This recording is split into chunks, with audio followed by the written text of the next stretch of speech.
Kangal तुंहिंजी छांग जॾो जीअ जीआरियो, मथां लामन लत ॾियो ॿोलीअ सिर बेलांग, उॾर मथां फांग त घर आवन सुपरी। ऐं हाणे आवाज़ नगर जे सदा मलूक सफ़र में शामिल कयूं था लाड़ पट जे लाखीणी मिट्टीअ ते आबाद डीपलो शहर जे ॻोठ संदूक जे पटन ते रहंदड़ फ़ौजी अमानुल्ला नोहड़ियो जो उहो ख़त जंहिंजो उनवान आहे त प्रिय बिना परदेस में रहण अजायो आहे। कुंजन कतारनि जे वलर जहिड़ा लफ़्ज़, जी हा फ़ौजी अमानुल्ला नोहड़ियो जे एहसास शुनासी ही सदा मलूक अदबी ख़त, ज़िंदगी जे शाम ॾांहुं वधंदड़ हयाती जो सिज। हुए त वेजन वट तूं कीअं जीअ जॾो थे, सर ॾई म सट कंहिं न कयई डबड़ा।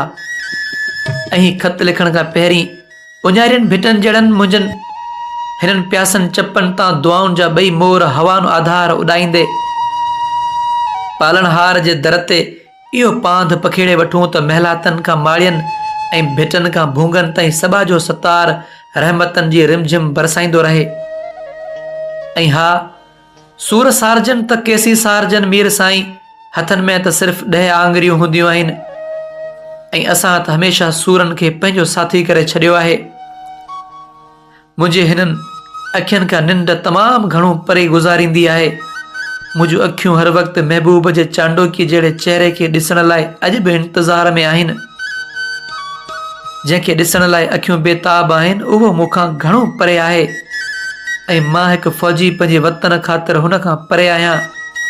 मुंहिंजे वस में हुजे हा मां कंहिं पखीअ वांगुरु उॾामी हुन जे साम्हूं थियां हा।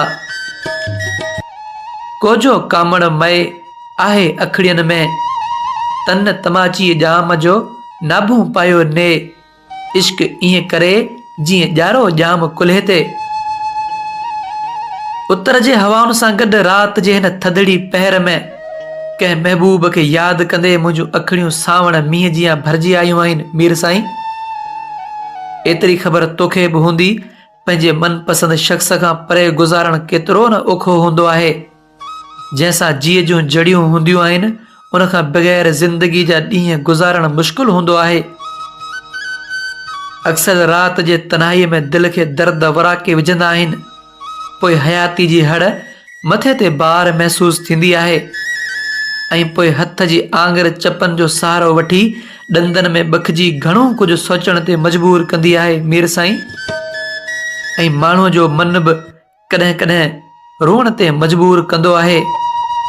ऐं उहो ई भिटनि भर में रहिजी वियल फ़ौजी अमानुल्ला नोहड़ियो